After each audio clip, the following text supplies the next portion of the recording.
한국의 정원은 정돈되지 않고 미적 감각이 없어 보인다. 그에 비해 일본식 정원은 하나의 그림같이 아름답다.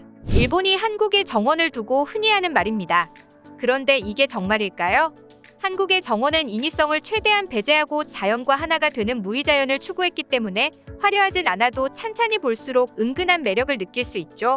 그에 비해 일본의 정원은 처음에는 인상적일 순 있어도 볼수록 질린다는 특징이 있습니다. 이런 이유 때문인지 최근 프랑스에서는 오랜 시간 동안 사랑을 받았던 일본식 정원 대신 한국식 정원이 늘어나고 있다고 하는데요.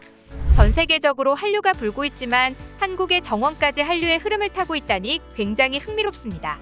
무슨 일인지 함께 살펴보시죠. 과거 프랑스에서는 동양에서 온 모든 좋은 것들 앞에는 늘 일본이라는 수식어가 붙었습니다. 벚나무 원산지는 한국임에도 일본 꽃나무라고 부르는 경우도 허다했는데요. 과거 식민 제국주의 시절 유럽에 가장 먼저 알려진 동방의 나라 일본은 유럽인들에게 동경을 불러일으키기에 좋았습니다. 특히 자포니즘의 대표 화가 고흐는 자신의 화풍을 일본 미술에서 차용하기도 했고, 모네의 경우에는 부인에게 기모노를 입힌 채 그림을 그리기도 했죠. 모네는 43년간 지베르니에 거주하며 꽃이 만발한 정원을 가꾸며 살았는데요. 그의 정원을 살펴보면 수련이 가득한 연못 위로 녹색다리 작약, 대나무 등 일본식 정원의 요소가 굉장히 많이 가미되어 있는 것을 확인할 수 있었습니다. 그들은 정원 문화에서도 일본을 동경했던 것이었죠. 그런데 이들의 일본식 정원에 대한 사랑은 프랑스가 자랑하는 베르사유궁의 정원을 보면 왜 그랬는지 짐작이 갑니다. 직선을 사용하고 특유의 절제미와 인공미가 느껴지는 베르사유 궁전의 정원은 일본의 정원과 많이 닮아 있었습니다. 서구는 자연을 정복의 대상으로 바라보는 사고방식이 있는데요. 일본의 경우도 마찬가지입니다. 일본의 한 철학자인 와스지 데스로도 일본은 지진, 화산, 쓰나미, 태풍 등 무서운 자연재해가 반복되는 일본의 자연이 너무 위협적이기 때문에 그에 대한 일종의 보상심리로 자신의 집안을 만드는 자연인 정원은 철저하게 말 잘 듣는 자연이길 바란다라고 했는데요. 그 결과 일본의 인위적이고 절제된 정원이 서구권에서 인기를 끌었던 것입니다. 그뿐만 아니라 과거 일본이 제국주의 시절 자신들의 침략을 정당화하기 위해서도 일본의 정원을 적극적으로 홍보했던 것도 하나의 이유인데요. 한국의 정원은 정돈되지도 않고 아름다움을 느끼지 못하는 민족이다. 그에 비해 일본식 정원은 깔끔하다라는 것을 강조하면서 한반도의 식민 지배에 대한 정당성을 얻기 위해 만국 박람회에 적극적으로 참여하면서 일본 전시관을 일본식 정원으로 꾸며 자신들의 정원을 널리 알리기 시작했습니다. 그뿐만 아니라 1862년부터 1910년까지 세계 각국에서 열린 88개의 각종 박람회 중 36개에나 참여하면서 일본식 정원을 서양권에 알리기 시작했죠. 그 잔재로 일본식 정원이 얼마 전까지도 사랑받고 있었던 것입니다. 그런데 갑자기 몇 년 전부터 프랑스에서 일본식 정원이 아니라 한국식 정원이 각광받고 있다는데요. 심지어 위에서 말했던 베르사유 궁전에도 한국식 텃밭이 들어서기도 했고, 파리칠 대학의 경우에도 솔섬정원이라는 한국식 정원이 생기기도 했습니다. 이 솔섬정원의 경우에는 가운데에 소나무 한 그루가 심어져 있고 호랑이, 십장생무늬 등을 그린 나무로 둘러싸여 있죠. 과거에는 한국과 프랑스의 관계 개선을 위해 한국 정원이 생겼었다면 지금은 정치적인 목적이 아니라 한국 정원의 아름다움을 인정받아서 늘고 있는 추세라 하는데요. 이렇게 한국식 정원이 각광받을 수 있었던 데에는 한 한국인의 노력이 있었습니다. 바로 황제의 가든 디자이너였는데요. 그녀는 영국 왕리 번예 협회가 주최하는 첼시 플라워쇼에서 2011년 아티즌 가든 부문에 출전하여 금상을, 2012년에 쇼가든 부문에 출전하여 최고상을 받은 명성 높은 디자이너입니다. 황제의 디자이너는 네덜란드 정원 원예 박람회에서 한국 순천만의 모티브를 딴 800제곱미터 규모의 뻘, 순천만 어머니의 손바느질 정원을 선보였는데요. 프랑스 동부 롱스시의 자크 펠리사르 시장이 이를 눈여겨보다가 롱스시에 이전시켜 조성하기로 마음먹은 것입니다. 자크 시장은 이 정원을 보고 황제의 작가의 자연스러운 디자인에 매료됐다.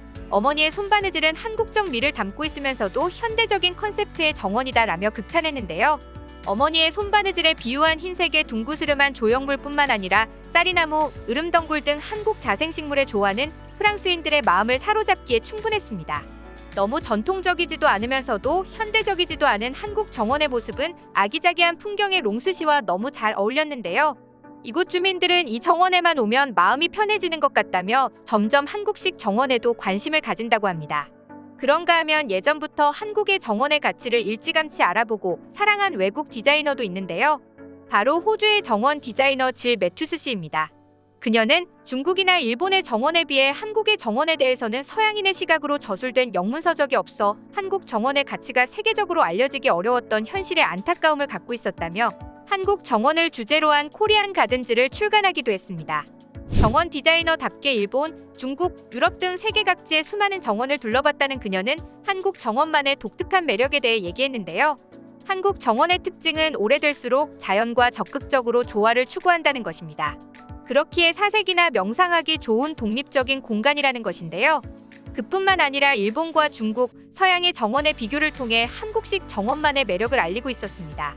일본의 경우에는 축소지향주의가 강하기 때문에 정원에도 축소지향주의가 엿보이는데요.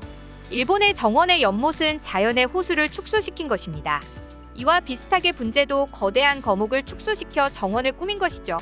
그뿐만 아니라 일본의 질서 문화를 담아 각 오브젝트들의 위치와 범위까지 철저하게 정해놓고 여기에 벗어나는 잡초나 돌은 용납하지 못하는 모습을 보여줍니다.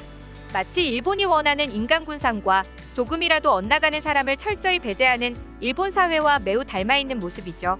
이와 달리 중국식 정원은 무척이나 스케일이 큰데요. 중국인들에게 정원은 자신들의 힘을 과시하는 수단이기 때문입니다. 그렇기에 얼마나 큰 오브젝트를 가져올 수 있는지를 통해 자신의 위상을 드러내다 보니 굉장히 광활한 정원의 특징을 지니고 있죠. 그에 비해 한국의 정원은 갇혀진 공간에 인공적으로 조성할 수 있는 공간이 아니었는데요. 우리 선조들은 자연을 인위적으로 축소시키거나 힘을 과시하기 위해 거대하게 만들지도 않았습니다. 말 그대로 꾸밈 없는 모습을 추구했는데요.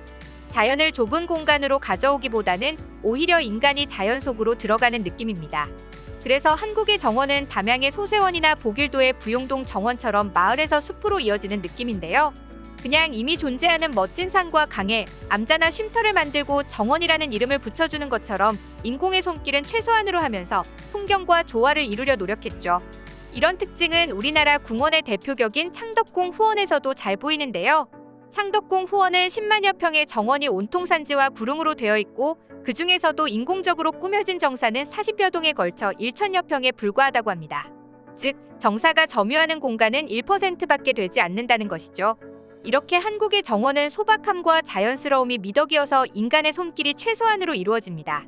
그렇다 보니 서양의 정원이라는 표현을 쓰기보다는 원림이라는 표현이 더 알맞을 것 같은데요. 정원은 인위적인 조경 작업을 통해 가꾼 것이라면 원림은 정자만 배치해 놓으면 드넓은 자연이 곧 정원이 되기 때문입니다. 이렇게 한국식 정원은 주변 숲의 경계가 애매하기 때문에 한국의 정서를 잘 모르던 서구권 사람들은 보다 잘 가꾸어진 일본식 정원을 찬양할 뿐만 아니라 일본의 날조로 인해 한국의 정원을 찾지 않았던 것인데요. 질 매튜스 씨는 이에 대해 안타까워하며 한국의 정원 문화를 알리기 위해 노력했던 것입니다. 사실 한국에서는 태풍이나 홍수를 제외하고는 자연재해가 없고 다채로운 풍경을 지니고 있습니다. 그렇기에 굳이 사람의 손으로 정원을 인위적으로 가꾸기보다는 경치가 아름다운 곳에 정자를 하나 지어두고 감상하면 되었는데요. 그뿐만 아니라 인간과 자연의 조화로운 삶을 추구했던 선조들의 지혜가 일본의 날조로 인해 오랜 세월 주목받지 못한 점이 아쉽습니다. 하지만 오늘날에는 다시 한번 한국식 정원이 각광받고 있는데요. 이런 정원들과 함께 한국의 정신까지 널리 퍼져나가길 기원하며 오늘의 영상은 마치겠습니다. 시청해주셔서 감사합니다. 영상이 즐거우셨다면 좋아요와 구독하기 버튼도 눌러주세요. 지금까지 이슈친구였습니다.